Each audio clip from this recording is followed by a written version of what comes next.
السلام علیکم ورحمۃ اللہ وبرکاتہ.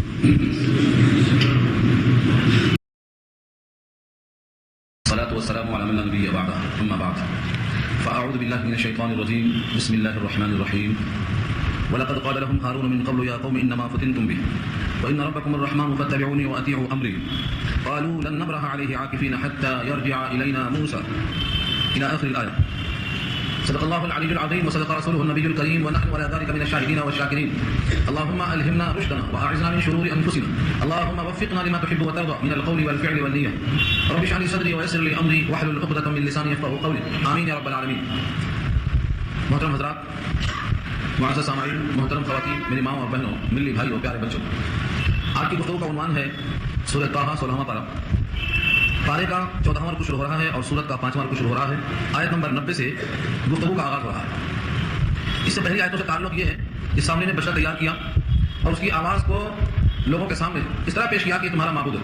اللہ نے اس پر رد کر دیا کہ صرف آواز نکلنا کافی نہیں ہے، کیا جواب دینے پر وہ قادر ہے؟ کیا وہ نفع نقصان پر قادر ہے؟ اور جب وہ نقصان اور نفع پر قادر ہے تمہارا معبود نہیں بن سکتا ہے. اس سے پہلے یہ بات حضرت ہارون نے سمجھائی. یہاں سے ان کا کلام شروع ہوتا ہے کہ حضرت ہارون نے اپنی قوم سے کیسا سمجھایا، کیا تفہیم کیا. وَلَقَدْ قَالَ لَهُمْ هَارُونَ مِن قَبْلُ، اور البتہ تحقیق ان سے کہا ہارون نے اس سے پہلے، یا قومی، اے میری قوم، انما فتنتم بہ، اس کے سوا اور کچھ شکل نہیں ہے کہ تم فتنے میں ڈال دیے گئے ہو اس کے ذریعے، یعنی بشری کے ذریعے. فتنتم فعل ماضی مجہول ہے، فتنہ اس کا مطلب ہے آزمائش میں ڈالا جانا، اور بھی میں جو ہی کی ضمیر ہے یہ لوٹتی ہے بشرے کی طرف. اجلن، اس بشرے کے ذریعے سے تم کو فتنے میں ڈال دیا گیا ہے اور تم آزمائش کا شکار ہو. یہ سمجھایا تھا حضرت ہارون نے. وَإِنَّ رَبَّكُمُ الرَّحْمَٰنُ، اور بے شک تمہارا رب تو رحمان ہے. فَاتَّبِعُونِي وَأَطِيعُوا أَمْرِي، سو تم میری اتباع کرو اور میرا کہا مانو. کیونکہ حضرت ہارون اس وقت نائب تھے حضرت موسیٰ کے، اور انہی کی بات ماننا ان کے واسطے مفید ہے. فَاتَّبِعُونِی، میری اتباع کرو، میری راہ پر چلو. وَأَطِيعُوا أَمْرِی، اور میرا حکم تسلیم کرو. یہاں رب کا تعارف میں ربکم کے ساتھ رحمان آیا، اور آگے چل کر انما الہکم اللہ آئے گا. الہ تمہارا اللہ ہے اور رب تمہارا رحمان ہے. اسی رکوع میں جب الہ کا تعارف ہوگا تو اللہ اس میں ذات زیادہ موضوع ہے، اور جب رب کا تعارف ہوگا تو رحمان کا لفظ زیادہ موضوع ہے. اس لیے کہ رب کے معنی جو پرورش کرے، پال کر درجہ کمال تک پہنچائے، عدم سے وجود بخشے، اور یہ خوبی بدرجہ عدم لفظ رحمان کے اندر موجود ہے. تو رب کے معنی ربوبیت کے آتے ہیں، تو فرمایا تمہارا رب تو رحمان ہے اور تمہارا الہ تو اللہ ہے. پوری قوم نے جواب دیا، قالوا لن نبرح علیہ عاکفین حتی یرجع الینا موسیٰ، کہنے لگے ہم ہرگز یہاں سے نہیں ہٹیں گے، ہم برابر جمے بیٹھے رہیں گے. قالوا، کہنے لگے، لن نبرح علیہ، ہم برابر جمے رہیں گے اسی پر، عاکفین، اعتکاف کرتے ہوئے، حتی یرجع الینا موسیٰ، یہاں تک کہ موسیٰ واپس آ جائیں. جب تک موسیٰ علیہ السلام واپس نہیں آئیں گے تب تک ہم اس بشر کی پرستش سے علیحدہ نہیں ہوں گے. یہ ان کا خیال تھا. گویا دو قسم کے لوگ ہو گئے. ایک تو حضرت ہارون کے ساتھ، جن کی تعداد صرف 12,000، 6 لاکھ میں سے صرف 12,000 حضرت ہارون کے ساتھ ہیں. بقیہ لوگ پھر دو قسم میں ہو گئے. ایک تو یہ کہتا ہے کہ بشر کی پرستش ہی صحیح ہے، اور موسیٰ جب آئیں گے تو ان کا بھی رب یہی بچا ہے، الہ موسیٰ، موسیٰ کا بھی رب یہی بچا ہے. اور ایک گروہ کہتا ہے کہ موسیٰ علیہ السلام جب آئیں گے تو ان سے بات معلوم کریں گے، وہ جیسا کہیں گے ویسا عمل کریں گے. تو بقیہ دو قسم کے لوگ ہو گئے. حضرت ہارون کو ان کی نائب بنایا تھا، اس لیے حضرت موسیٰ کو اللہ نے خبر دے دی پہلے ہی سے کہ تم یہاں جلدی آ گئے ہو اور وہاں قوم پرستش میں لگ گئی ہے. اس طرح حضرت ہارون کو سب سے پہلے آ کر سوال کرتے ہیں حضرت موسیٰ، اس لیے کہ جو ذمہ دار ہے اسی سے پہلے سوال کیا جائے گا. قال یا ہارون، کہنے لگے موسیٰ علیہ السلام کہ اے ہارون، ما منعک، کس بات نے تجھ کو منع کیا، کس وجہ سے تم رک گئے، اذ رأیتہم ضلوا، جبکہ دیکھا تم نے ان تمام کو کہ وہ گمراہ ہو گئے، اللہ تتبعنی، کیوں نہیں تم نے میری اتباع کر لیا. اے ہارون، جب تم نے دیکھا تھا کہ پوری قوم گمراہ ہو گئی ہے تو تم نے میری اتباع کرنے کے بجائے کاہلی سستی کیوں کی، میری اتباع کرنے کے بجائے خاموشی اختیار کیوں کی. اللہ تتبعنی کی تفسیر میں 3 قسم کے جملے ملتے ہیں. پہلا مفہوم تو یہ ہے، جب تم نے دیکھ لیا کہ پوری قوم گمراہ ہو گئی تو تم کو سیدھا میرے پاس چلے آنا تھا. میں کہیں دور تھاری قریبی میں تھا، کوہ طور کے دائیں میں تھا، اور یہ وادی وہاں سے قریب ہے، تم میرے پاس چلے آنا تھا. یہ ترجمہ کس کا ہے؟ اللہ تتبعنی کا. تم نے میری اتباع کیوں نہیں کری، میرے پیچھے پیچھے چلے آنا تھا. اور ایک مفہوم یہ ہے، اللہ تتبعنی، تم نے میری اتباع کیوں نہیں کی، یعنی ایسے موقع پر میں کیا کرتا ہوں وہ تمہیں کرنا تھا، اور میں یہ کرتا ہوں ایسے موقع پر کہ ان سے مقابلہ کرتا، ان سے بائیکاٹ کر دیتا. جب تک یہ اللہ کی پرستش نہ کرتے اور بشر کی پرستش کو ترک نہ کرتے تب تک ان سے مقابلہ کرتا. تم کو وہی کرنا چاہیے تھا. اور تیسرا مفہوم بتایا ہے، اگر مقابلہ نہیں کر سکتے، تمہاری تعداد 12,000 تھی تو بائیکاٹ تو کر سکتے ان کا، ان سے الگ تھلگ رہن سہن کرا لینا تھا. یہ 3 مفہوم ہے اللہ تتبعنی کا. گویا حضرت موسیٰ کا خیال یہ گیا کہ یا تو میرے پاس چلے آنا تھا، یا ان سے الگ تھلگ ہو جانا تھا، اور یا ان سے مقابلہ کرنا تھا. یہ تینوں نہ کر کے تم ان کے ساتھ کیسے ہو، ان کے بچے کی پرستش کو دیکھ کر کیسے بیٹھے ہو خاموش.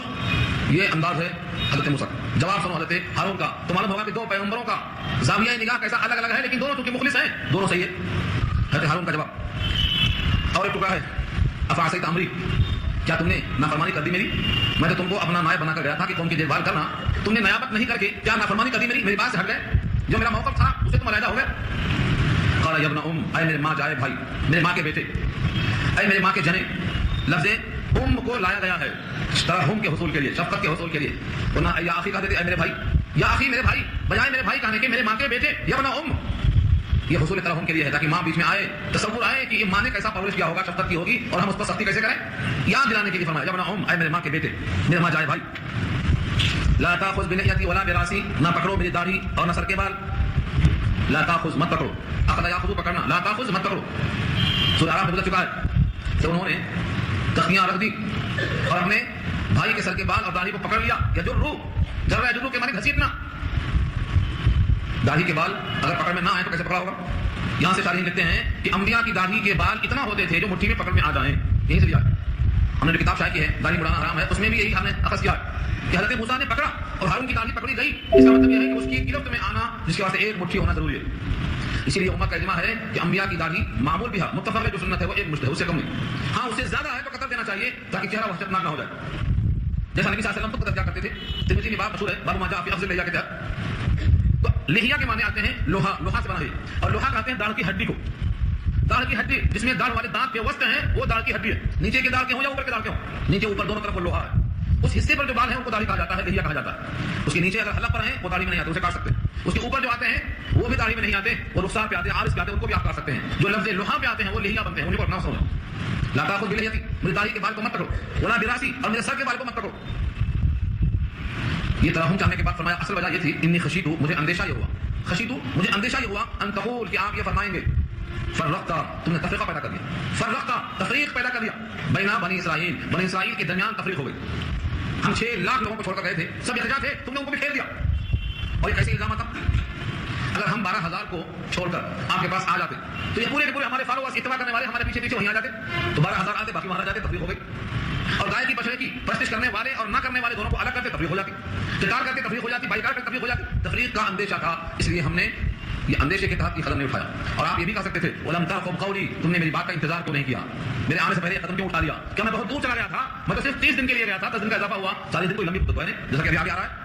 تو تم یہ بھی کہہ سکتے تھے کہ میری بات کا انتظار نہیں کیا. کس اندیشے کے تحت ہم نے آپ کے آنے کا انتظار کر لیا؟ دیکھا آپ نے، یہ ہے اجتہادی خطا. حضرت موسیٰ کا اجتہاد کیا تھا کہ تم نے میرا پیچھا کیا ہوتا، ان کو چھوڑ دیا ہوتا، یا ان سے نرمی کے بجائے مقابلہ کیا ہوتا. اور ہارون کا اقدام یہ تو فکری لحاظ سے دونوں میں فرق ہے، لیکن اخلاص کی بنیاد پر دونوں اللہ کے یہاں مقبول ہے. اسی لیے ائمہ کے درمیان بھی اگر اختلاف ہے علم کی بنیاد پر، بنیاد پر، تو بھی اللہ کے یہاں قبول ہے، کیونکہ ہر ایک اختلاف علم کی بنیاد پر ہے، اخلاص کی بنیاد پر. اب حضرت ہارون سے بات سننے کے بعد سامری کی خبر لیا. قال فما خطبک یا سامری، قال فرمایا خطبک، تیرا کیا معاملہ ہے، یا سامری، اے سامری تیرا کیا حال ہے؟ یہ تو نے جو حرکتیں کی ہیں بچڑے کو معبود بنانے کی، آخر تیرا معاملہ ہے کیا؟ یہاں پر شارحین بہت لمبی بات لکھتے ہیں کہ سامری کا اصل نام موسیٰ بن ظفر ہے. یہ بھی موسیٰ اور یہ بھی انہی دنوں پیدا ہوا تھا جن دنوں میں بچے قتل کیے جاتے تھے.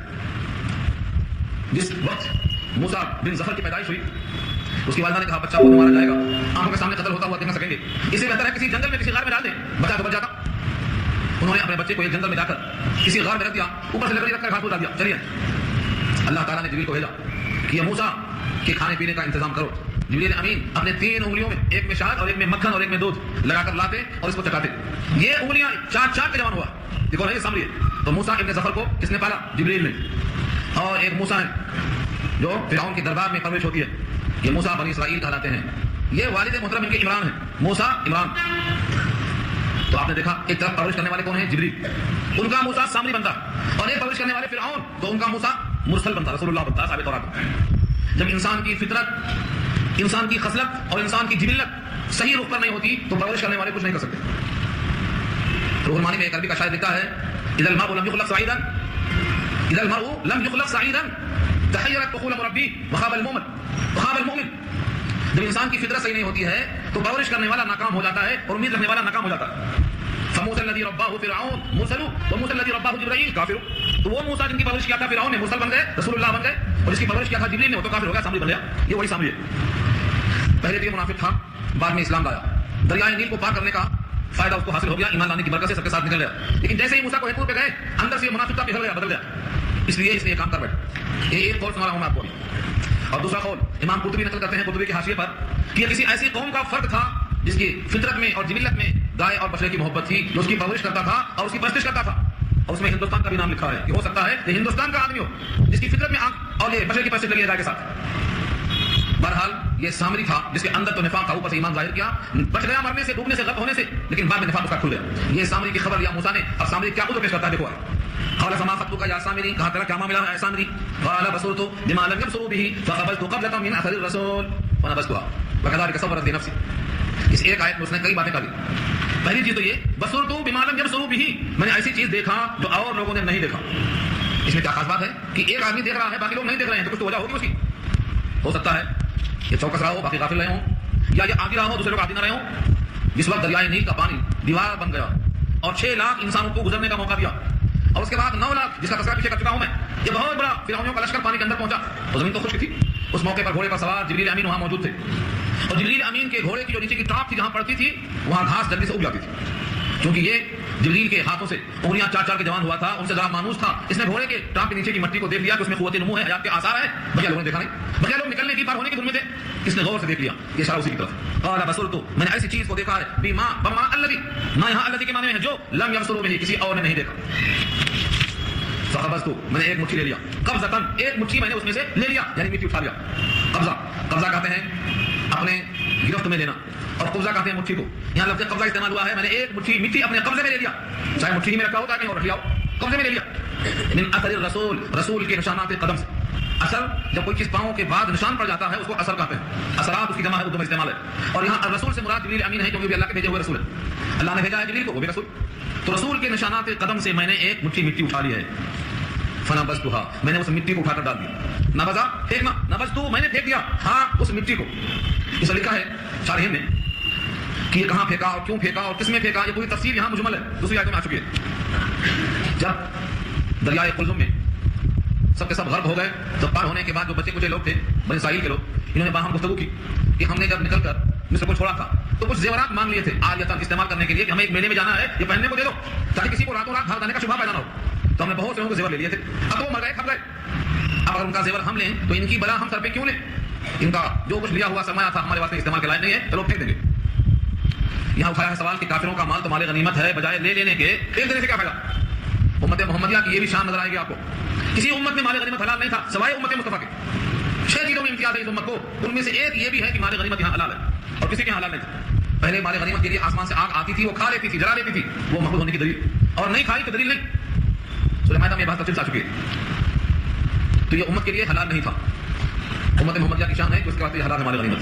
پھر انہوں نے کہا کہ یہ لوگ حربی تو نہیں ہے، کیسے ہماری جنگ ہے، مال غنیمت کی حلال ہونے کی شرط یہ ہے کہ مغالبہ بھی محاربہ ہو، جسے ہم جنگ کریں پھر غلبہ ہو پھر مال غنیمت ہوگا۔ انہوں نے سے جنگ تو نہیں کی ہے، ہم نے ان سے مانگا تھا، لہٰذا ہمارے واسطے حلال نہیں ہے، اس کو پھینک دینا ہی اچھا ہے۔ ایک گڑھا کھودا اور سب نے وہاں پر ڈال دیا، سونے چاندی بھر گیا۔ اسی گڑھے کے اندر یہ سامری بھی مٹی لے کے آ رہا تھا، ہارون علیہ السلام ملاقات ہو گئی، یہ سامری پوچھتا میں بھی پھینکوں اسی میں، انہوں نے کہا ہاں پھینک دو۔ کہا میں چاہتا ہوں کہ آپ دعا کر دیں کہ جو میرے دل کی خواہش ہے وہ اللہ پوری کر دے، میں پھینکنے جا رہا ہوں۔ آپ نے یہ نہیں سمجھا کہ یہ منافق ہے، کیونکہ وہ تو ایمان والوں کے ساتھ ہے، نفاق کا تعلق دل سے ہے، دل کی بات اللہ جانتے ہیں۔ انہوں نے دعا کر دیا کہ اللہ اس کے دل میں جو بات ہے وہ پوری کر دو۔ ادھر نبی کی دعا اور ادھر وہ مٹی جس میں آثار حیات تھے، دونوں نے مل کر کے پورے سونے چاندی کا ایک بچڑا تیار کر دیا آواز والا۔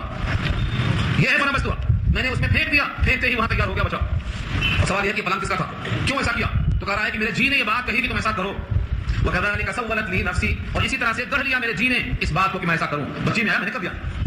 یہاں سے معلوم ہوتا ہے بہت سی باتیں جو جی میں آتی ہیں وہ اچھی نہیں ہوتی۔ میں نے جی میں آیا فضول خرچی کر دیا، اور جی میں آیا شادی خانے میں لاکھوں روپیہ خرچہ کر دیا، اور جی میں آیا میں نے ایسا کر دیا۔ جی میں آنے کے بعد اس جی کا آپریشن کرانا پڑتا، کسی عالم کے پاس جا کر پوچھنا میرے جی میں ایسا آیا، حلال ہے کہ حرام ہے، ورنہ سامنے کا حال ہو جاتا ہے میرے جی میں آیا میں نے ایسا کر دیا۔ جی میں آئی بات ہمیشہ اچھی نہیں ہوتی۔ پہلے بار ایک بات آ چکی ہے، تمہارا خیال آتا ہے کہ یہ اچھی ہے لیکن تمہارے حق میں بری ہوتی ہے، تمہارا خیال آتا ہے کہ یہ بری ہے تمہارے حق میں اچھی ہوتی ہے، اللہ جانتے ہیں تم نہیں جانتے ہو۔ اس لیے اپنے دل کی ہر آئی بات پر عمل کرنے کے بجائے تصدیق کر لینا کہ صحیح ہے کہ غلط۔ تو سامنے نے کیا کر دیا، سولت لی نفسی، میرے جی میں ایسی بات آئی میں نے ایسا کر دیا۔ حضرت موسیٰ علیہ السلام نے سامری کو سزا دیا، سزا بھی عجیب و غریب۔ پیغمبر جو کہہ دیتے ہیں اللہ ان کی لاج رکھتے ہیں۔ قال فاذهب، فرمایا جا جا دور ہو جا، فاذهب کے معنی دور ہو جا، چلا جا۔ فإن لك في الحياة أن تقول لا مساس لا مساس، تیرے لیے دنیا میں یہی ہے سزا کے طور پر کہ تو کہتا رہے گا زندگی بھر لا مساس، مجھے چھو مت، مجھے چھو مت، مجھے چھو مت۔ یہ سزا ہے تیرے واسطے زندگی بھر کے لیے۔ سزا ایسی کیوں دیا کہ مجھے چھو مت؟ اس نے ایک ایسی شے کو اٹھایا تھا جس میں قوت حیات تھی، آثار تھے حیات کے، اس نے اس کو ایسی جگہ ڈال دیا جس میں حیات پیدا ہو گئی، اور ایک فتنہ پیدا کر دیا لوگوں کو قریب کرنے کے لیے، جمع جمع کرنے کے لیے سزا میں کر دیا کہ تم اب کسی کو اگر ہاتھ لگاؤ گے یا تم کو کوئی ہاتھ لگائے گا تو دونوں کو بخار آئے گا. جب بھی کوئی قریب آتا تو سامنے چیختے ہوئے کہتا مت چھو، مجھے چھو مت، جو بولنا ہے بولو، ہاتھ مت لگاؤ. یہ سزا ہے دنیا میں جب تک یہ جیے گا ہمیشہ کے لیے. فإن لك في الحیات، تیرے لیے حیات میں یہ سزا ہے ان تقول کہ تو کہتا رہے گا لا مساس لا مساس، مجھ کو کوئی ہاتھ نہ لگانا. یہ تو ہوئی دنیا کی سزا، اور سزا آخرت میں ہوگی. وإن لك موعدا لن تخلفه، اور بے شک تیرے واسطے ایک وعدہ اور ہے لن تخلفه، تو اس کی ہرگز ہرگز مخالفت نہیں کر سکے گا، تجھ کو وہ جہنم کی آگ چھوئے گی. لن تخلفه لفظ لن بتاتا ہے ہرگز ہرگز تو اسے مخالفت نہیں کرے گا. تو یہ سزا دنیا کی، یہ سزا آخرت کی. یہ تو ہوا سامنے کا حال. اب کہا تیرا جو معبود تھا، تو نے جس کو معبود کہہ کے پیش کیا تھا، اب تیرے آنکھوں کے سامنے دیکھ کیا کرتا ہوں. تیرے معبود کی حالت کیسی ہوتی ہے؟ انظر، اور غور سے دیکھ. الہ الہی کا، اپنے معبود کی طرف. الذی ظلت علیہ عاکفا، جس پر تو جمع ہوا تھا، بیٹھا ہوا تھا. ظلت علیہ تھا اس کے اوپر، عاکفا جمع ہوا معتکف کر کے. عاکف اعتکاف سے بنا ہوا ہے. عاکف مانے رک جانا، جم جانا، ٹھہر جانا. تم جس پر جمے ہوئے تھے، اب دیکھو غور سے کیا کرتا ہوں. پہلے اس کو جلاتا ہوں. لنحرقنہ، ہم ضرور بضرور اس کو جلا دیں گے. ثم پھر لننسفنہ، اس کی راہ کو دریا میں بکھیر دیں گے. فی الیم نسفا، فی الیم دریا میں نسفا اڑا دیں گے، اس کو بکھیر دیں گے. اس کو یہاں شارحین نے ایک سوال اٹھایا ہے کہ سونا چاندی پیتل یہ ایسی دھات ہیں کہ ان کو جلانے سے یہ جلتی نہیں ہے، پگھل جاتی ہے. تو جلا کے راکھ کیسے ہوں گے؟ کیسے یہ باریک بنیں گے؟ کیسے اڑائیں گے دریا میں؟ یہ تو پگھل کر کے منجمد ہو کر کے اکٹھا جام ہو جائیں گے. فرمایا کہ یہ تو سب بات چل رہی ہے معجزے کی. اگر کوئی کسی کو چھو دے تو بخار آتا کیا؟ یہاں بخار آ رہا ہے تو کیسے آ رہا ہے؟ اگر کام کرے گی آپ کی. یہاں تو سارا کا سارا معاملہ اللہ کے ہاتھ میں ہے. لا مساس کی سزا دیا، مجھے مت چھو بخار آ جائے گا. آپ چھو کسی کو بخار آتا تو یہ معجزہ ہے. تو جب بات معجزے کی ہو رہی ہے تو اللہ کے نبی جب کہہ دیتے ہیں اس کو جلائیں گے تو جلائیں گے، جلے گا وہ معجزے سے. یہ تو بات ہے معجزہ ماننے والوں کی. اور جو معجزہ ہی نہیں مانتے ان کے واسطے لکھا ہے کہ سوہان سے ریت ریت کر اس کو بوڑا بنایا جائے گا. ریتی معلوم سے ریتے ہیں، باریک باریک بوڑا بنایا جائے گا. تو ہو سکتا ہے پہلے جلا دیں، جلا کے اکٹھا ہو جائے، اس کے بعد میں ریتیں گے بوڑا بن جائے، اور بوڑا بننے کے بعد چھوڑا دیں، بکھیر دیں اس کے اجزا کو، تاکہ اس کی بے بسی معلوم ہو جائے. ضعف الطالب والمطلوب، طالب کو کہا دیا لامساس کہتے پھرو، اور مطلوب کو اٹھا کر بوڑا بوڑا بنا دیا، دونوں کندھوں دکھائی دیے، تاکہ آئندہ کوئی کسی کے سامنے معبود ہونے کا ڈھونگ نہ چاہے. ہم ضرور بضرور اس کو جلا دیں گے. یا کوئی کیمیکل ہو ایسا جسے جلایا جا سکتا ہو، ہم اس کو جلا دیں گے. ثم لننسفنہ، پھر اس کو بکھیر دیں گے. پھر یمی دریا میں، نسفا اس کی تاکید ہے یعنی خوب بکھیر دینا. اور رہا تمہارا حقیقی اللہ تو سنو، انما الہکم اللہ، اس کے سوا اور کچھ نہیں، کہ تمہارا معبود صرف اللہ. اسی کو بتا رہا تھا آپ سے کہ حضرت ہارون نے کہا ربکم الرحمن، تمہارا رب رحمان ہے، تو رب کے ساتھ رحمان استعمال کیا، اور یہاں الہکم کے ساتھ اللہ استعمال کیا، کیونکہ الہ سے ہی اللہ بنا ہے. الہ سورہ فاتحہ میں سن چکے ہیں. الہ، الہ تو معبود کو بولتے ہیں، لیکن اس میں ال لگایا معرفہ کا. اب اس کو ادغام کر کے جب اللہ بنایا تو اللہ کا لفظ حقیقی نام ہے اللہ کا. اسی واسطے جب الہ کی تعریف آئی تو کہا تمہارا الہ اللہ ہے. اور جب بات رب کی آئی تو تمہاری ربوبیت کرنے والا رحمان ہے.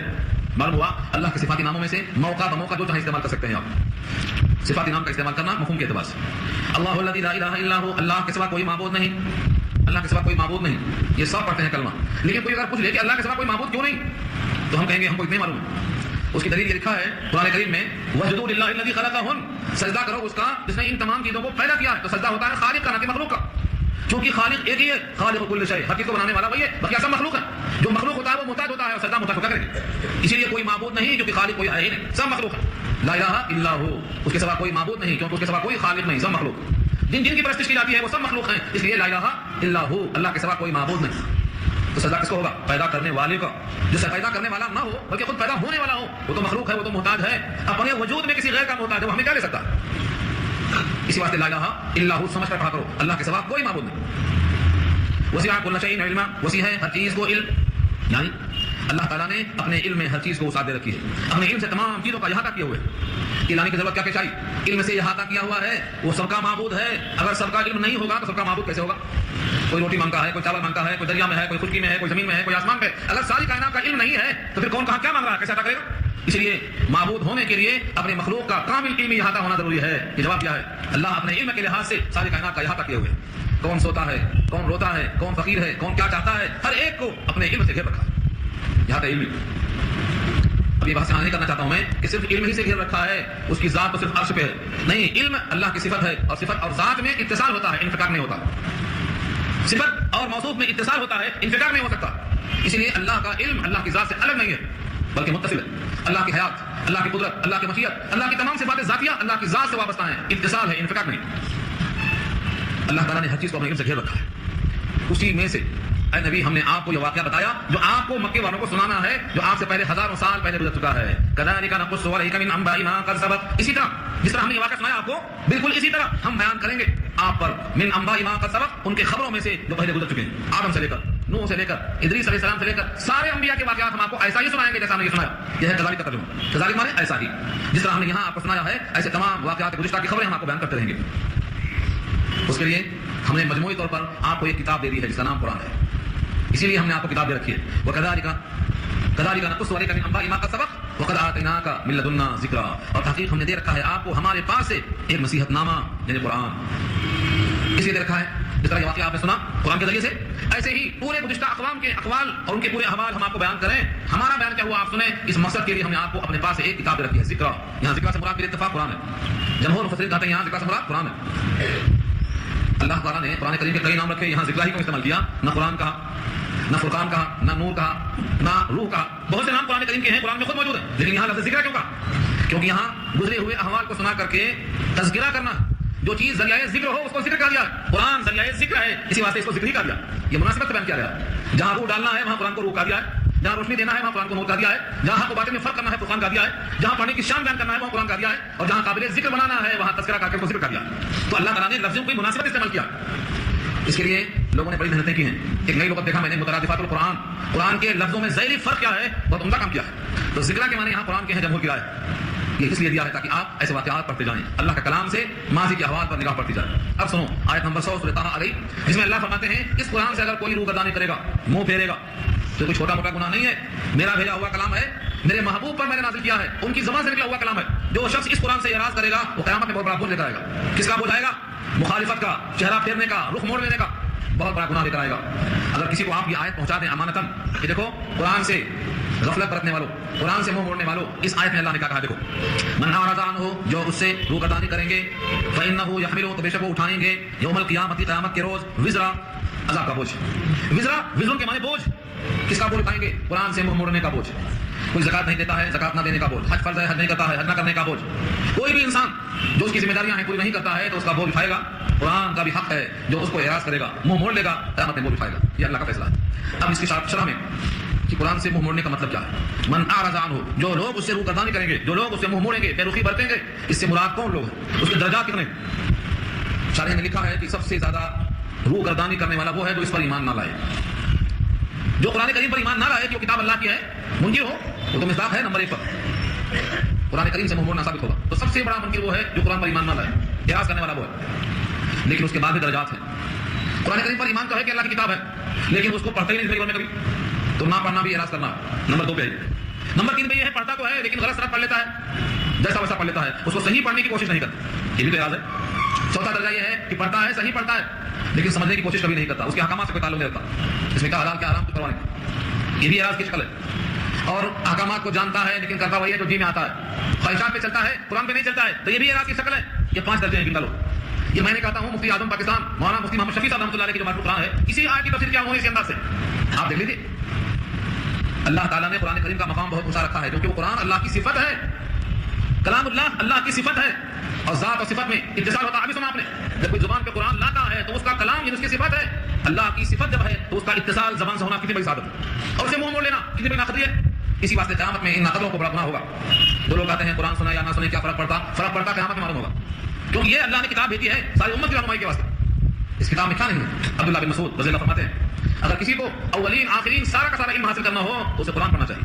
علم الاولین اور علم الاخرین حاصل کرنا ہو تو قرآن پڑھنا چاہیے. جو شخص قرآن کریم سے منہ موڑ لے گا، جتنا زیادہ اعراض کرے گا اتنا گنہگار ہوگا. اور ایک بات قرآن کریم کے تعلق سے آ ہی گئی ہے تو سن لیجیے. جس طرح قرآن سفارش کرے گا شکایت بھی کرے گا، جس طرح رسول اللہ سفارش بھی کریں گے شکایت بھی کریں گے. سورۃ فرقان میں بات آ چکی ہے وقال الرسول یا ربی ان قوم اتخذوا هذا القرآن مهجورا. اللہ کے رسول قیامت میں کہیں گے اے رب، اے میرے رب، میری اس قوم نے میرے اس قرآن سے ہجرت کر لی تھی، تاکہ تعلق کر لیا تھا. یہ شکایت ہے. قرآن بھی اللہ کے دربار میں شکایت کرے گا اور سفارش کرے گا. جو بندہ اس کا حق ادا کرے گا قرآن سفارش کرے گا اس کے حق میں، اور اس کی بات اللہ مانیں گے. اور جو اس کا حق ادا نہیں کرے گا قرآن سے شکایت کرے گا اور شکایت اس کی سنی جائے گی. اسی لیے قرآن سے اعراض نہیں کرنا، حتی المقدور، اپنے لیے سعادت سمجھنا کہ جو وقت گزر جائے قرآن کے ساتھ. اللہ فرماتے ہیں وزرا، بوجھ 1 گھنٹہ رہے گا، 2 گھنٹہ رہے گا، 3 گھنٹہ رہے گا، ایسا بوجھ نہیں. خالدین فیہ، اسی میں ہمیشہ ہمیشہ رہیں گے. یہ پہلا درجے والے ہیں جو قرآن کا انکار کرنے والے ہیں ایمان لانے کے بجائے، وہ ہمیشہ اسی بوجھ کے عذاب میں رہیں گے. خالدین فیہ، ہمیشہ رہیں گے اس عذاب میں. وساء لهم، اور برا ہے ان کے لیے یوم القیامہ، قیامت کے دن. حملہ، حملہ کے معنی بوجھ، حملہ کے معنی ما یحمل به، جس کو کھایا جائے وہ بہت برا ہے کیونکہ اس سے کوئی راحت نہیں ملے گی، اس سے بہت تکلیف ہوگی، یہ گناہوں کا بوجھ ہوگا. وہ دن تب آئے گا وہ وقت کیسا ہوگا؟ اللہ فرماتے ہیں وہ دن اتنا حیرت ناک ہوگا کہ لوگ اکٹھا ہو جائیں گے ایک آواز کا. وہ آواز سور کی آواز ہوگی. ایک دیہاتی نے پوچھا کہ اللہ کے رسول یہ سور کیا ہوتا؟ فرمایا سینگ معلوم ہے؟ سینگ کی طرح سور ہے. جب اس میں پھونکیں گے اسرافیل علیہ السلام اللہ کے حکم سے تو سب کے سب مر جائیں گے. دوبارہ پھونکیں گے سب زندہ ہو جائیں گے اور دونوں کے درمیان 40 سال کا وقفہ ہوگا. 40 سال بھی آخرت آگے نہیں. تو وہ سور منہ میں لگائے تیار ہیں اللہ کا حکم آنے کا انتظار کر رہے ہیں. آگے کے جملے میں دیکھو یوم ينفخ في الصور، جس دن پھونکا جائے گا سور میں، یعنی پھونک ماری جائے گی سور میں. ونحشر المجرمین، اور جمع کریں گے ہم مجرموں کو. مجرمین جمع ہے، ہم ان کو جمع کریں گے. یعنی مردے زندہ ہو کر سب جمع ہو جائیں گے. اور اس نے کیا کہا؟ مجرم کہا. کیوں؟ ہر ایک کے خلاف کچھ نہ کچھ جرم ہوگا تو مجرم کہلائے گا. نماز چھوڑے گا، نماز چھوڑنے کا جرم تو مجرم. زکات نہیں دیا، زکات نہ دینے کا جرم تو مجرم. حج نہیں کیا، حج چھوڑ دیا، حج چھوڑنے کا جرم ثابت ہوا تو مجرم. تو ہر شخص اپنے اپنے جرم کے بقدر مجرم ہوگا. اب یہ اور ہے اللہ کی رحمت ہے، کس کی توبہ قبول ہے، کس کو معاف کر دیا رب کریم نے. لیکن جس بندے کا جو بھی جرم ہے بقدر جرم مجرم ہو کر وہ حاضر کیا جائے گا. اصل مجرم تو کافر ہوں گے، کافر جمع کیے جائیں گے، لیکن باقی لوگ چھوڑے جائیں گے، یہ بھی حاضر کیے جائیں گے.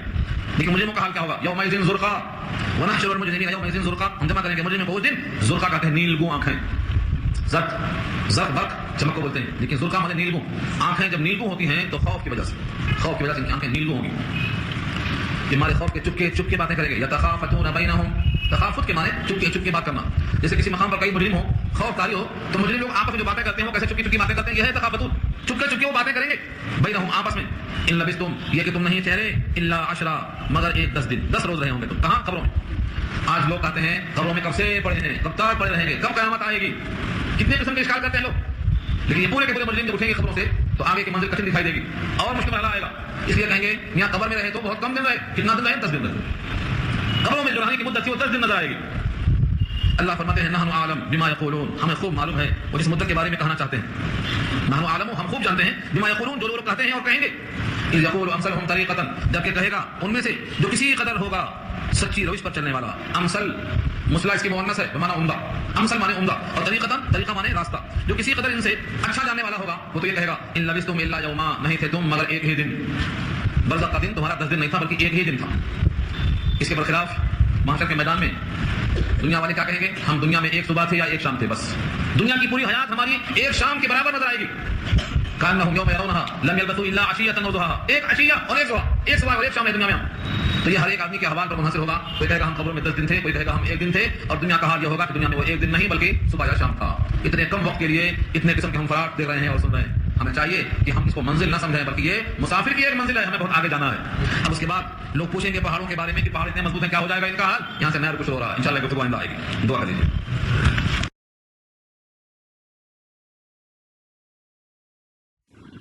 الحمد لله وحده والصلاة والسلام على من لا نبي بعده أما بعد. بسم الله الرحمن الرحيم. يسألونك عن الجبال فقل ينسفها ربي نسفا فيذرها قاعا صفصفا لا ترى فيها عوجا ولا أمتا إلى آخر الآية. صدق الله العلي العظيم وصدق رسوله النبي الكريم ونحن على ذلك من الشاهدين والشاكرين. اللهم ألهمنا رشدنا وأعذنا من شرور أنفسنا. اللهم وفقنا لما تحب وترضى من القول والفعل والنية. رب اشرح لي صدري ويسر لي أمري واحلل عقدة من لساني يفقهوا قولي. آمين يا رب العالمين. محترم حضرات، معزز سامعین، محترم خواتین، مجمع اور بہنوں، ملی بھائیوں، پیارے بچوں، آج کی گفتگو کا عنوان ہے سورۃ طٰہٰ 16واں پارہ، آیت نمبر 105 سے لے کر 115 تک، یعنی سورت کا 6واں رکوع ہے اور پارے کا 15واں رکوع ہے. اوپر سے تذکرہ یہ چل رہا تھا کہ جب لوگ برزخ سے باہر نکلیں گے تو باہم چپکے گفتگو کریں گے کہ ہمارا قیام برزخ میں 10 دن کا تھا، اور ان میں جو اپنے روش کے اعتبار سے اور بہتر ہے وہ کہیں گے کہ ہمارا قیام صرف 1 دن کا تھا. اس کے بعد ایک سوال ہے، جن کا دماغ مادہ پرست ہوتا ہے اور مادیت کی دماغ میں ہوتی ہے، وہ پوچھتے ہیں کہ آخر یہ بڑے بڑے پہاڑ کہاں چلے جائیں گے؟ اس کائنات میں پہاڑ بہت بڑے بڑے ہیں، ان کا کیا ہوگا؟ وَيَسْأَلُونَكَ، اور آپ سے سوال کرتے ہیں عن الجبال، پہاڑوں کے بارے میں. جبال جمع ہے جبل کی، جبل واحد ہے. ان پہاڑوں کے بارے میں آپ سے پوچھتے ہیں، فقل، تو آپ کہہ دیجیے، ينسفها ربي نسفا، میرا رب اس کو بکھیر دے گا. ينسفها، میرا رب ان کو بکھیر دے گا، اڑا دے گا. نسفا اس کی تاکید ہے، اڑا دینا. نسفا ينسفو کے معنی آتے ہیں اس کو باریک بورا کر کے اڑا دینا. قرآن کریم میں پہاڑوں سے متعلق اگر آیتوں کو جمع کیا جائے تو پورا 1 گھنٹہ اسی پر بات ہو سکے گی. اتنی آیتیں آپ بھی کیا کرتے ہیں، وَتَكُونُ الْجِبَالُ كَالْإِهْنِ الْمَنْفُوشِ، اور ہو جائیں گے پہاڑ دھنی ہوئی روئی کی طرح، روئی کے دانوں کی طرح. اہن کے معنی روئی یا پھر اون، اور منفوش کے معنی دھنا ہوا. دھننے کے بعد ایسا اٹھا ہے فضاؤں میں، پہاڑ ایسا فضاؤں میں اڑیں گے. پہاڑوں کے بارے میں قرآن کریم نے یہ واضح پیغام دیا ہے کہ زمین کو کپی سے بچانے کے لیے ہم نے پہاڑوں کی میخ ٹھونک دیا. والجبال ارساها, پہاڑوں سے ہم نے زمین کو چونکہ پانی پر رکھا ہے اس میں کپی ہوتی, پانی پر کوئی چیز رکھ کر دیکھیے کشتی ہلتی رہتی ہے, یہ زمین پانی پر ہلتی رہتی, ارتعاش کپکپاہٹ, یہاں کے مکینوں کے لیے سکون غلط ہو جاتا. پہاڑوں کی میخ ٹھونک دیا ہے تاکہ زمین ٹھہر جائے, استقرار ہو جائے. جب زمین میں قرار آیا تو مکینوں کو بھی قرار آیا. وہ پہاڑ کیا ہوں گے؟ روئی کے گالوں کی طرح اٹھتے پھریں گے. تو اب زمین پر جب پہاڑ نہیں ہوں گے تو زمین کے اندر جو قرار ہے ختم ہو جائے گا, بے قراری آ جائے گی. جس طرح پانی پر کشتی ہلتی ہے زمین پر یہی کپی چھا جائے گی. اللہ اس پر قادر ہے. فَيَذَرُهَا قَاعًا صَفْصَفًا, پھر چھوڑ دیں گے زمین کو قاعًا, ایک ہموار اور مسطح بنا کر. اصل میں قاع کے معنی آتے ہیں حال کے, حال, قاعۃ الانتظار, انتظار کا حال. قاعۃ کے معنی حال کے آتے ہیں. یہاں مراد ہے پوری زمین اتنا ہموار ہو جائے گی. صفصفا اس کی صفت ہے, بالکل زمین ہموار کر دی جائے گی, برابر کر دی جائے گی. کتنی مسطح کر دی جائے گی کہ اے مخاطب, تو اس زمین میں نہ کوئی کجی دیکھے گا نہ کوئی پہاڑ کا ٹیلا دیکھے گا. لا ترى فيها, تو نہیں دیکھے گا اس میں عوجا, کوئی کجی نہ ہمواری, ولا امتا, اور نہ کوئی بلندی دیکھے گا, کوئی ٹیلا ہی نہیں بچے گا, سب مسطح. یہاں تو یہ تذکرہ کیا گیا ہے اور سورہ ابراہیم میں کہا گیا ہے کہ یہ زمین ہم بدل کر نئی زمین بچھا دیں گے. اس زمین پر حساب و کتاب نہیں ہوگا. یوما تبدل الارض غیر الارض, اس زمین کو بدل کر ہم نئی زمین بچھا دیں گے تو زمین بھی چینج ہو جائے گی. جس اللہ نے زمین کو بچھایا ہے, والارض بعد ذلک دحاها, دحاها کے معنی بچھایا. جس اللہ نے زمین کو بچھایا ہے وہ اللہ زمین کو بدل کر نئی بچھا دیں گے.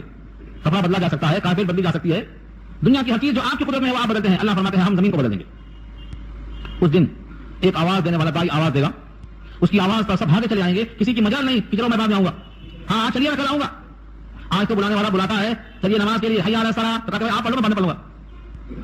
آج کا دائی گزارش کرے گا, لیکن اس دن کا دائی قرآن کے الفاظ ہیں یومئذ, اس دن یتبعون الداعی, سب بھاگے چلے آئیں گے دائی کے پیچھے. یتبعون, پیچھے پیچھے چلے آئیں گے. دائی سے مراد یہاں پر اسرافیل علیہ السلام ہے جن کے منہ میں اللہ نے سور کا رکھا ہے. جیسے سور پھونکیں گے سب بھاگے چلے آئیں گے. لا عوج لہ, کوئی کجی نہیں ہوگی. فرشتہ کے پھونک مارنے کے بعد کوئی کجی نہیں. لا عوج لہ, عوج کجی, ٹیڑھاپن, کوئی آئے نہ آئے, کسی کی مرضی آئے گا نہیں. لا عوج لہ, کسی کے لیے کوئی رکاوٹ نہ ہوگی, سیدھا چلے آنا پڑے گا. اور آتے ہوئے بھی باتیں کر لیتے ہوئے ہنسی مذاق ٹھٹے وغیرہ فرمایا نہیں, آوازیں بند ہو جائیں گی, دب جائیں گی آوازیں. وخشعت الاصوات, اصوات جمع ہے صوت کی, صوت کے معنی آواز, اور خشعت یہ ماضی ہے دب جائیں گی. خشع خوشو بنا اسی سے, دل میں اللہ کا خوف ہو تو خشیت کہا جاتا ہے. خشعت الاصوات, آوازیں دب جائیں گی. للرحمن, رحمان کے لیے, رحمان کا ایسا دبدبہ ظاہر ہوگا کہ سب کی آواز پست ہو جائے گی. فلا تسمعوا الا ہمسا, فلا تسمعوا, آپ نہیں سن سکیں گے, الا سوائے ہمسا کے. ہمسا کیا ہے؟ پاؤں کی آہٹ. جب کوئی آدمی دبے پاؤں چلتا ہے تو اس کے پاؤں میں جو کھس کھس کی آواز آتی ہے یہ ہے ہمسا. اس کو آہٹ کہتے ہیں اردو میں. وہ لوگ دبے ہوئے آواز کے ساتھ, جھکے ہوئے دل کے ساتھ ایسا خوف زدہ ہو کر آئیں گے کہ آپ سوائے ان کے پاؤں کے کھس کھس کے اور کوئی آواز نہیں سنیں گے. یومئذ, اس دن ایک اور حال ہوگا.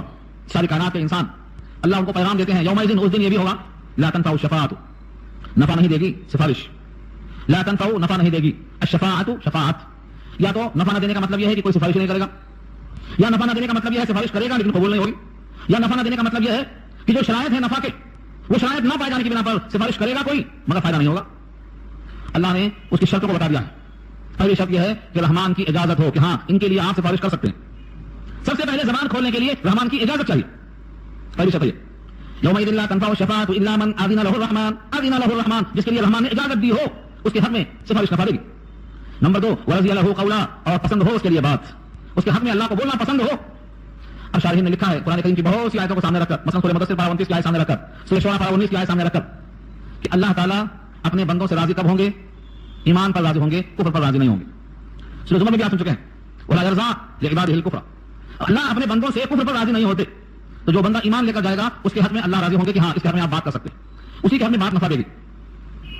جتنے لوگ سفارش کریں گے تو مرنا من شافعین, کہا گیا ہے جن کے پاس ایمان نہیں ہے ان کے حق میں کوئی سفارش نہیں ہے, اور جن کے حق میں ایمان ہے اگر وہ ایمان ذرہ برابر ہے, رائی کے دانے کے برابر ہے, سرسوں کے دانے کے برابر ہے, جو کے دانے کے برابر ہے, گیہوں کے دانے کے برابر ہے, تو اس کے حق میں سفارش قبول ہوگی.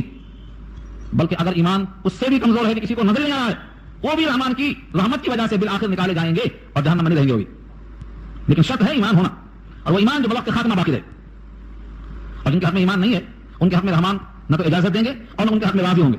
اس لیے سفارش کرنے والے کو چاہیے کہ سب سے پہلے دیکھیں سفارش کس کی ہو رہی ہے, صاحب ایمان کی یا صاحب ایمان نہیں ہے. پوری بات سن چکے ہیں, سورہ توبہ میں جا چکی ہے. حضرت ابراہیم نے اپنے والد کے لیے سفارش کی تھی مگر وہ مشرک تھے. جب ان کو معلوم ہو گیا کہ وہ اللہ کے دشمن ہیں شرک کی وجہ سے, تو انہوں نے کہا میں اب بری ہوں, میں سفارش نہیں کروں گا. فلما تبین له انه عدو للہ تبرأ منه, برا کا اظہار کر دیا. خلیل اللہ جیسے پیغمبر نے اپنے باپ کے حق میں سفارش سے برا کا اظہار کر دیا کہ میں نہیں کروں گا سفارش. تو ایمان کی شرط رکھا اللہ نے, وہی ایمان جو مرتے وقت ساتھ جائے. دنیا کی ہر چیز سے زیادہ قیمتی ایمان. یہاں سمجھ میں آتا ہے کہ اللہ کے پاس سفارش قبول کیے جانے کے لیے ایمان کی ضرورت ہے. فرمایا یومئذ اس دن لا تنفع الشفاعہ سفارش نفع نہ دے گی الا من اذن له الرحمن مگر ایسے شخص کو جس کے واسطے خدا رحمان نے اجازت دے دی ہو ورضی له قولا اور اس کے بولنے کے واسطے پسند کر لیا. اب کوئی کہے گا کہ اجازت کے لیے جو ایمان شرط ہے, ہم ایمان دل میں نہیں بھی ہے تو کہیں گے ایمان ہے, کیونکہ وہ تو قلب کے اندر کی بات ہے. ایمان تو نظر نہیں آتا, ایمان دل میں ہوتا ہے اور دل کے اندر کی بات ہم جو چاہیں گے وہ کہہ دیں گے. آج انسان جب جھوٹ بولتا ہے تو سمجھتا ہے کہ یہ تو میرے دل کی بات ہے, اسے کیا معلوم. مگر اللہ نے فرمایا کہ تم وہاں ایمان نہ رکھ کر ایمان کا دعویٰ نہیں کر سکتے. کیوں؟ یعلم ما بین ایدیہم وما خلفہم, وہ جانتے ہیں, یعلم جانتے ہیں اللہ ما بین ایدیہم جو لوگوں کے سامنے ہے, وما خلفہم جو لوگوں کے پیچھے. سامنے کا مطلب جو وہ کر چکے ہیں, اور خلفہم جو ان کے پیچھے آنے والا عمل ہے, اللہ دونوں سے واقف ہے. یا جو دنیا میں رہتا آگے بھیج چکے ہیں وہ بھی, جو بعد میں آئے گا وہ بھی. یہ ٹکڑا تفسیر کے ساتھ آ چکا ہے سورہ بقرہ میں آیت کرسی کے ذیل میں. تو اللہ کا علم مخلوق کا احاطہ کیا ہوا ہے, اگر کوئی جھوٹ بولنا چاہے گا تو بول نہیں سکتا. کیوں؟ یعلم السر واخفا, جو بات دل میں سر ہے, راز ہے, وہ بھی اللہ جانتے ہیں, اور اخفا جو اس سے زیادہ مخفی ہے, یعنی ابھی دل میں آئی ہے آئندہ آئے گی, وہ بھی اللہ جانتے ہیں. اس لیے بندہ ایمان نہ رکھ کر ایمان کا دعویٰ نہیں کر سکتا. ولا یحیطون به علما, اور لوگ احاطہ نہیں کر سکتے اس کے علم کا. ولا یحیطون, اور احاطہ نہیں کرتے به اس کا علم کے اعتبار سے, یعنی اللہ تعالیٰ کی ذات کو کسی کا نہیں بلکہ ساری مخلوق کا علم احاطہ نہیں کر سکتا. اللہ محیط ہیں, واللہ محیط بالکافرین, اللہ نے ہر چیز کا احاطہ کر رکھا ہے, لیکن اللہ کو کوئی احاطہ نہیں کر سکتا. اللہ کا احاطہ کوئی نہیں کر سکتا. 7 زمین اور 7 آسمان تو ہم سنتے ہیں قرآن کریم کی آیتوں میں, لیکن دیکھا کیسے 7 زمین 7 آسمان. ان 7 زمین 7 آسمان میں ایسے ہی انسان بسے ہیں جیسے یہاں دکھائی دے رہے ہیں, اور سب میں اللہ کا حکم چلتا ہے, سب میں کتاب آتی ہے. ان تمام مخلوقات کی غذاؤں کا انتظام ان کے حسب منشاء اللہ فرماتے ہیں. اللہ کی ذات کا علم ساری کائنات مل کے احاطہ نہیں کر سکتی. اسی لیے اس کے سامنے لوگ اپنے چہرے کو رکھ کر سعادت حاصل کرتے ہیں. وعنت الوجوہ للحی القیوم, آنا تیانتو کے معنی آتے ہیں جھک جانا, ناک اور پیشانی کو زمین پر رکھ کر رگڑنا, یہ ہے آنا کا ترجمہ. وعنت الوجوہ, وجوہ جمع ہے وجہ کی, وجہ معنی چہرہ, جس سے مواجہت کی جاتی ہے اس کو چہرہ وجہ کہا جاتا ہے. اور اس میں سب سے زیادہ نمایاں چیز پیشانی اور ناک ہوتی ہے, اس کو زمین پر رکھ کر اس کی کبریائی اور اپنی فقیری کو ظاہر کرنا, یہ ہے آنت الوجوہ. اس حی قیوم کے سامنے, الحی اللہ کی صفت ہے, القیوم اللہ کی صفت ہے, حی اور قیوم کے سامنے تمام چہرے جھکے ہوئے ہوں گے. للحی, حی, حی کے معنی زندہ. ہم سوچتے ہیں ہم بھی تو زندہ ہیں, لیکن ہم زندہ ہیں, الحی نہیں ہے. قیوم سب کو تھامنے والا. الف لام لگانے کے ساتھ یہ معرفہ بنتا ہے, یعنی ایسی حیات جو کسی کو حاصل نہیں. بتائیے کائنات میں کون ہے جس کو کہا جائے کہ وہ الحی ہے؟ الحی کا مطلب ہمیشہ زندہ ہے, کسی کی زندگی عطا کی ہوئی نہیں ہے, بذات خود زندہ ہے. الحی القیوم. انسان کے لیے کیا آئے گا؟ کسی درجے میں زندہ ہے, کچھ وقت کے لیے زندہ ہے. اس کی حیات تو اللہ تعالیٰ کی عطا ہے, گفٹ ہے اللہ کی طرف سے. حیات چند سانسوں کا مجموعہ ہے, یہ سانس ختم ہو گئی, حیات ختم ہو گئی, پھر اجزاء جو اکٹھا ہوئے ہیں پھر منتشر ہو جائیں گے. اللہ کی ذات الحی ہے, ہمیشہ سے ہے, ہمیشہ رہے گی. تو اس ذات کے لیے سب چہرے لگتے ہیں, جھک جاتے ہیں اس کے سامنے. القیوم سب کو تھامنے والا ہے, ساری کائنات کے انسانوں کو تھامنے والا کون ہے؟ اللہ. زمین اور آسمان, شمس و قمر کا نظام, عالم اولیاء اور سفلا, ان تمام کا نظام کون چلاتا ہے؟ رات اور دن کون لاتا ہے؟ باہم یہ چیزیں جڑی ہوئی ہیں. جیسے آپ نے کہا رات اور دن, بظاہر لگتا ہے رات چلی گئی دن آ گیا, دن چلا گیا رات آ گئی. اللہ کے بندو یہ دن رات کا تغیر سورج سے ہے. سورج آئے گا تو دن آئے گا, سورج جائے گا تو رات آئے گی. پھر سورج کا تعلق کس سے ہے؟ اسے کون لاتا ہے اور لے جاتا ہے؟ تو دن اور رات کا نظام جو خود بخود چلا ہے یہ سورج کے تغیر سے ہے, لیکن سورج کو متغیر کرنے والا کون ہے؟ کون ہے جس نے اس کو حکم دے رکھا ہے کہ جس دن سے پیدا ہوا ہے اس دن سے آج تک ایک لمحہ تاخیر نہیں کرتا ہے؟ یہ القیوم کی شان ہے. القیوم سب کو تھامنے والا. اللہ فرماتے ہیں کل فی فلک یسبحون, سورج اپنے محور میں, چاند اپنے محور میں, تمام سیارے اپنے محور میں گردش کرتے ہیں, ذرا سا منہ انحراف نہیں کرتے. کل فی فلک یسبحون, سب اپنے محور میں گردش کرتے. تو یہ القیوم کی ذات ہے. قیوم اور حی کے سامنے سب کے چہرے جھکے ہوئے ہیں. یہ کامیابی کا راستہ ہے. اور جو حی قیوم کے سامنے گردن جھکانے سے گریز کرتا ہے بلکہ دوسروں کے سامنے جھکا کر شریک کر دیتا ہے اس کے, اللہ فرماتے ہیں وقد خاب من حمل ظلما, اور ایسا شخص ناکام ہو گیا. وقد خاب, خائب و خاسر, ناکام ہو گیا. کون؟ من حمل, جس نے لادا ظلما, ظلم کو. قرآن کریم نے ظلم کی تشریح بہت مقامات پر کر دیا, اللہ کئی مقامات پر. ظلم چھوٹا بھی ہوتا, بڑا بھی ہوتا.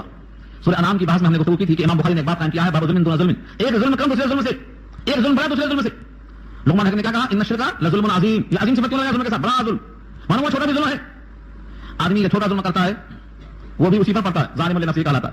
لیکن جب بڑا ظلم کرتا ہے جس کا نام شرک ہے, اللہ فرماتے ہیں جس نے شرک کو اپنے اوپر اٹھا لیا وہ تو ناکام ہو گیا. شرک ہے کیا چیز؟ اب تک لوگ جانتے ہیں کہ شرک کیا ہے. جب کہا جاتا ہے کہ یہ شرک ہے تو لوگ اس کو سمجھے بغیر جواب دے دیتے ہیں. میں آپ کو ایک مثال دے بتاتا ہوں قرآن کریم کے اسی جملے میں کہ شرک کیا چیز ہے. شرکت, پارٹنرشپ, اللہ تعالیٰ کی ذات میں اور اللہ کی صفات میں اس جیسا کسی کو تسلیم کر لینا, یہ شرک ہے. مثلا الحی اللہ کی شان ہے, القیوم اللہ کی شان ہے, الشہید اللہ کی شان ہے, البصیر اللہ کی شان ہے, الخبیر اللہ کی شان ہے. ہم ان تمام صفات الہیہ میں کسی مخلوق کو یہ مان لیں کہ وہ بھی شریک ہے اسی صفت میں. اللہ بھی بصیر, فلاں بندہ بھی بصیر, اللہ بھی خبیر, فلاں بندہ بھی خبیر. تو اللہ کی صفت خبیر میں, صفت بصیر میں, صفت قدیر میں اگر ہم نے کسی مخلوق کو اس کے برابر سمجھ لیا تو یہ شرک کی صفات کہلاتا. شرک ذات میں بھی ہوتا اور شرک صفات میں بھی ہوتا. اس کی پوری تفصیلی بات تعلیم آ چکی ہے پہلے رکوع میں. اللہ کی جو صفت ہے وہ بندوں میں تلاش کرنا, کیونکہ بندوں کی صفت, بندہ خود محتاج ماج ہے تو اس کی صفت میں کمال کہاں سے آ جائے گا؟ بندہ خود فقیر ہے تو داتا کیسے بن جائے گا؟ یا ایھا الناس انتم الفقراء, اے لوگوں تو فقیر ہو اللہ کے سامنے, واللہ هو الغنی, اللہ غنی ہے. تو بندوں کی کوئی صفت میں جو بھی آپ لائیں گے فقر سے ہٹی ہوئی بات غلط ہوگی. اللہ کی ذات ہے جو الحی والقیوم کہا, تو جو اللہ کی کسی صفت میں کسی بندے کو شریک کرے گا قد خاب من حمل ظلما, وہ ناکام ہو گیا جس نے شرک اٹھا لیا اپنے اوپر. اس کے برخلاف جو بندہ عمل صالح کرے گا, ومن یعمل من الصالحات, اور جو کرے گا نیک کام, ومن یعمل, اور جو کرے گا من الصالحات, نیکیوں میں سے, وہو مومن, بشرطے کہ وہ مومن ہو, شرط لگایا اللہ نے, وہو مومن, اس حال میں کہ وہ مومن ہو. اگر عمل صالح کر لیا ایمان بعد میں لایا تو قابل قبول نہیں. زندگی بھر عمل صالح کرتا رہا لیکن ایمان نہیں, کوئی عمل قابل قبول نہیں. وہ صحابی کا واقعہ سنایا تھا, حضور کھاتے کھاتے حضور کے پاس آ گئے, کہا اللہ کے نبی میں جنت مارا جاؤں تو کیا ملے گا؟ فرمایا جنت. کہا پہلے لڑ لوں پھر کلمہ پڑھ لوں, یا پہلے کلمہ پڑھ لوں پھر لڑ لوں؟ حضور پاک نے فرمایا کلمہ پڑھے بغیر مرو گے جہنم میں جاؤ گے, کلمہ پڑھ کے جاؤ گے جنت میں جاؤ گے. یعنی جہاد میں جا رہے ہیں, نیک عمل اس سے اچھا کیا ہو سکتا؟ دنیا کے سارے عمل کی میں گنتی نہیں کر سکتا آپ سے, صدقہ ہو, خیرات ہو, کھانا کھلانا ہو, کچھ بھی کام کر لو آپ, لیکن جہاد سے بڑا کون سا کام ہوگا؟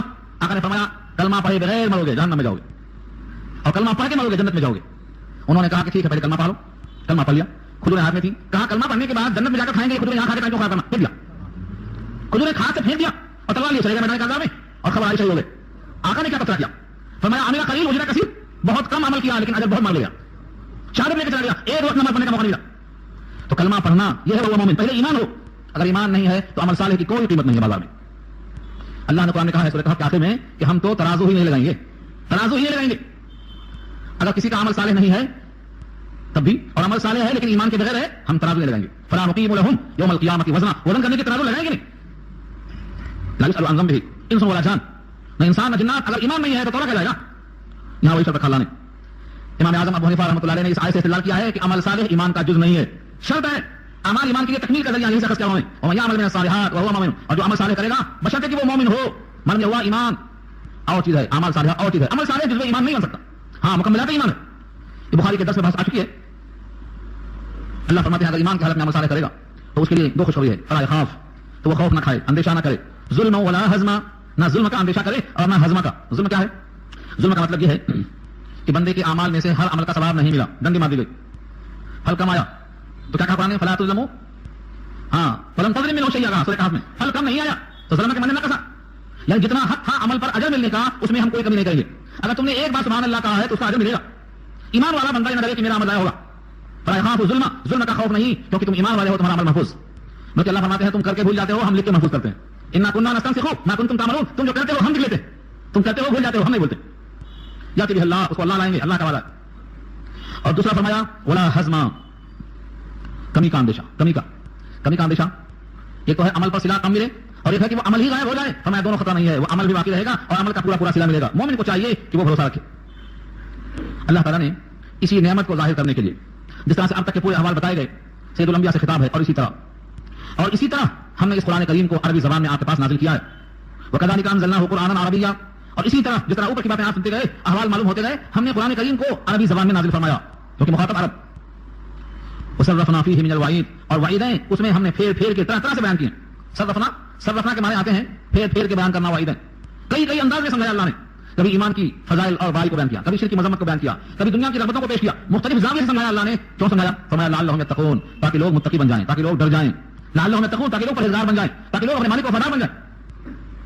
چلو متقی نہیں بن سکے, بہت بگڑے ہوئے تھے, او یحدث لهم ذکرا, یا پیدا ہو جائے ان کے لیے کوئی نصیحت, کوئی سمجھ, کوئی بات دل میں تو آئے گی. قرآن کریم کو پڑھنے کے ذریعے سے یا تو متقی بنے گا, تقویٰ آئے گا, اور یا کم سے کم دل میں کچھ خیال تو آئے گا, کچھ فہم تو پیدا ہوگا, کچھ نصیحت تو آئے گی. اس قرآن نے کہا دوسرے مقام پہ ذکر فإن الذکرى تنفع المؤمنین, نصیحت کرو, نصیحت نفع دیتی ہے ایمان والوں کو. یہاں اشارہ اسی کی طرف ہے کہ کم سے کم دل میں کچھ خیال تو آئے گا.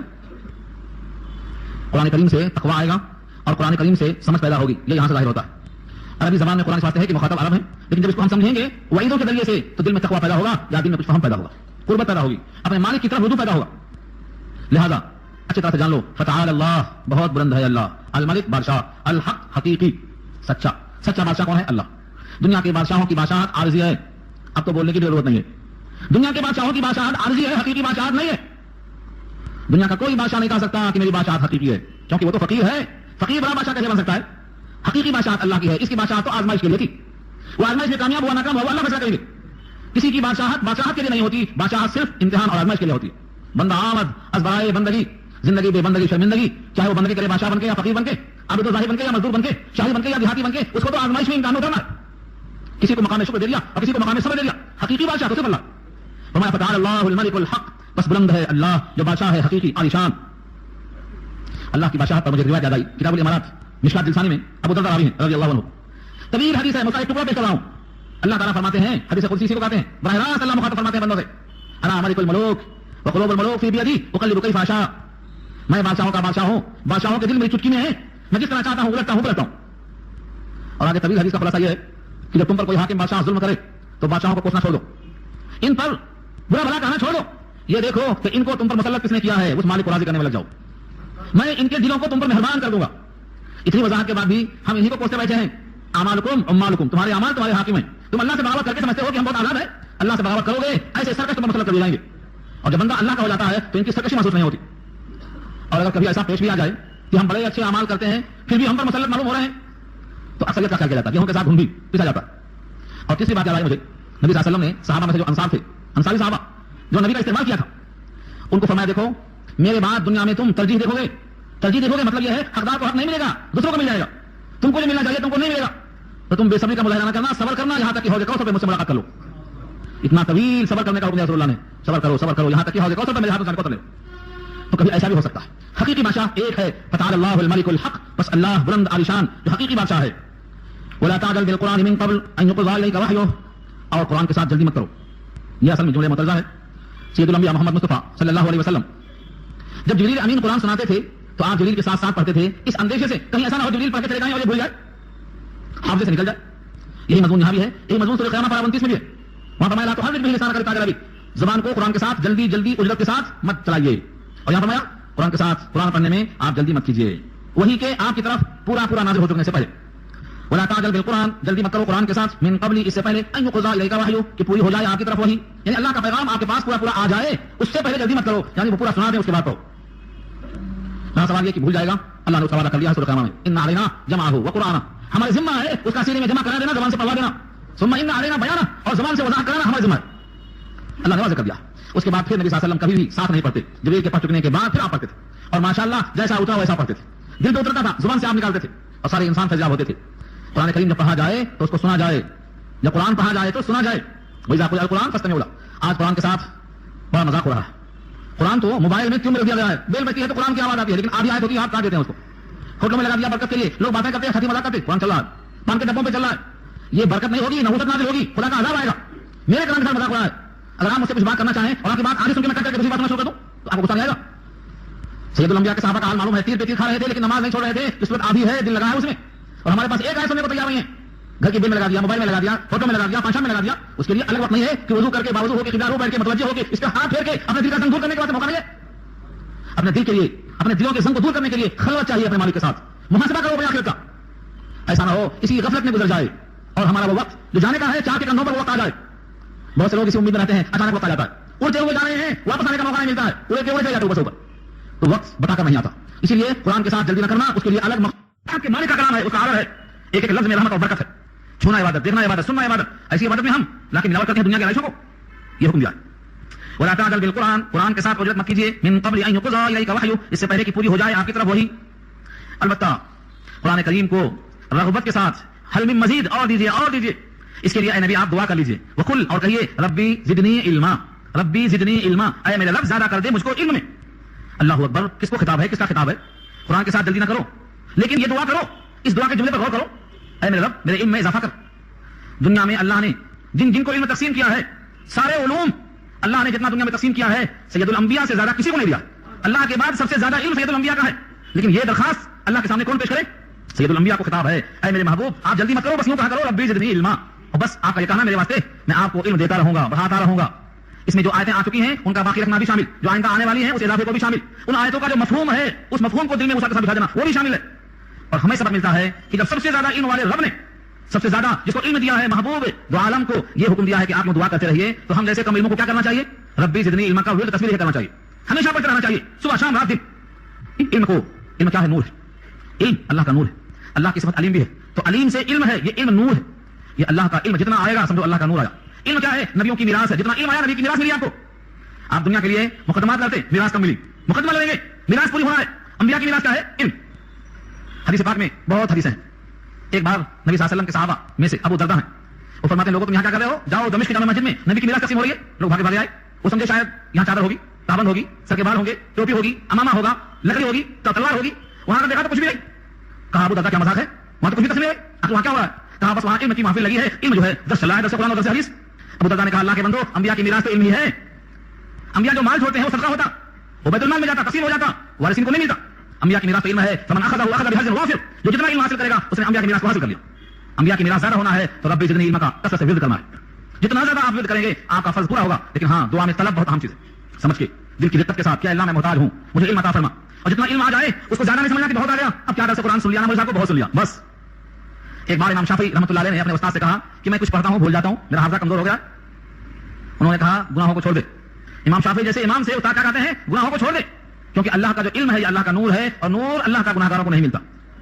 شکوت الی وقیع سوء حفظی فاوصانی الی ترک المعاصی فان العلم نور من الہی ونور اللہ لا یؤتی لعاصی. گناہگاروں کو جو نہیں آتا, اس لیے گناہ کو چھوڑنا تو علم آپ کو ملے گا. اور علم کو بڑھانے کے لیے اس پر عمل شروع کر دینا. جو بندہ اپنے علم پر عمل کرتا ہے اس کا علم بڑھتا ہے. اپنے علم کو معمول بناؤ. نماز پڑھنا معلوم, نماز پڑھو, کبھی بھولیں گے نہیں. وضو کی دعائیں معلوم, وضو دعا کر کے کرو, کبھی دعائیں نہیں بھولیں گی. آپ کو جتنا علم ہے اس پر عمل شروع کر دو, آپ کا علم کبھی ختم نہیں ہوگا. علم کے لیے بہت سی آفتیں ہوتی ہیں, ہر کام کی ایک آفت ہوتی ہے. علم کی آفت نسیان ہے, نسیان. اور نسیان کیسے بڑھتا, اسیان سے, نافرمانیوں سے. اور حافظہ قوی کرنا ہے تو روزہ مسواک تلاوت, حضرت علی کا فرمان ہے رضی اللہ تعالیٰ عنہ, روزہ مسواک تلاوت کرو اور اپنے رب سے دعا کرتے جاؤ, ربی زدنی علما. زبانیات کرو, چلتے پھرتے متوجہ ہو کے مانگتے جاؤ. اب جب ہم علم دے دیتے ہیں, یہ علم سے فائدہ اٹھانے والے فائدہ اٹھاتے ہیں. کبھی کبھی نسیان ہو جاتا ہے, بھول جاتا ہے. اس کی مثال میں اللہ نے ہمارے دادا کا نام لے لیا. دیکھو دادا آدم کو ہم نے کہا تھا یہ پھل نہ کھانا, بھول گئے, کھا لیے, جنت سے باہر آ گئے. دیکھو مثال آ گیا یہ, وَلَقَدْ عَهِدْنَا إِلَىٰ آدَمَ مِن قَبْلُ فَنَسِيَ وَلَمْ نَجِدْ لَهُ عَزْمًا. یہ مثال دیا اللہ نے. علم کو باقی رکھنا ہے تو نسیان سے بچو, کیونکہ نسیان آفت ہے علم کے لیے. کیا فرمایا, وَلَقَدْ عَهِدْنَا بمعنى أمرنا. عہدنا سے مراد یہاں ہم نے عہد کیا نہیں, ہم نے حکم دیا. عہد تو وہ کرتا ہے جو دونوں برابر ہوتے ہیں. یہاں تو اللہ ہے مالک اور آدم ہے ان کی مخلوق. یہاں بمعنى امرنا کے ہے, ہم نے جب حکم دیا آدم کو من قبل, اس سے بہت پہلے, یعنی مکہ میں جو واقعہ بیان کر رہے ہیں سید الانبیاء کے زمانے میں, اس سے بہت پہلے, بالکل شروع میں.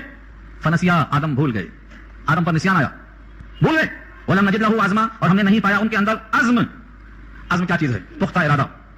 انسان کے دل میں جو خیال آتا اور جاتا ہے اس کے کئی درجے ہیں. دل میں آپ کی ایک بات آئی اور چلی گئی, اس کا نام کیا ہے, وسوسہ.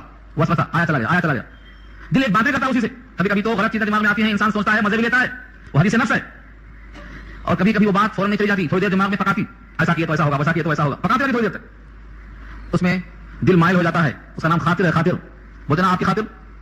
اس کے بعد ایک درجہ آتا ہے, بندہ ارادہ کرتا ہے کہ چلو یہ کام کر لیں گے, اس کا نام ہم ہے, ہم. اور جب اس کے بعد پختہ ارادہ کر لیتا ہے تو اس کا نام اب عزم ہے. یہ ہے یہاں عزم. ہم نے آدم کے دل میں عزم نہیں پایا, انہوں نے نافرمانی کا پختہ ارادہ نہیں کیا, انہوں نے ہرگز نہیں چاہا کہ ہم خدا کی بغاوت کریں. ولم نجد له عزما. اب یہاں آپ سن کر کے دیکھ لو, یہ واقعہ پھل کھانے کا تو جنت کا ہے, اور دنیا میں آنے کے بعد ان کو نبی بنایا گیا. نبوت کب دی گئی, نبوت تو دنیا میں دی جاتی ہے کہ بندوں تک پیغام پہنچاؤ, اور جنت کا ہے. تو اول تو نبوت کے عطا کرنے سے پہلے کا واقعہ, لہذا سارے نبی معصوم ہوتے ہیں, اس واقعے سے کوئی الزام نہیں لگا سکتا, کیونکہ یہ ایسا ہی نبوت سے پہلے کا واقعہ ہے. اور جب یہ واقعہ پہلے کا ہے تو بعد میں جو کچھ بھی ہوا ہے یہ نبوت کے اعلان سے پہلے. بھائی کھولو, ہاں یہ سلمان بن عامر ہیں, ہمارے چھوٹے صاحبزادے سلمان بن عامر. یہ جو ہے ایک پارے کے حافظ ہیں اور اچھی انگریزی بولتے ہیں. ان کو پھر وقت صرف 5 منٹ کا موقع دیا ہے, صرف 5 منٹ بیان کریں گے. یہ غزل بدر کے اوپر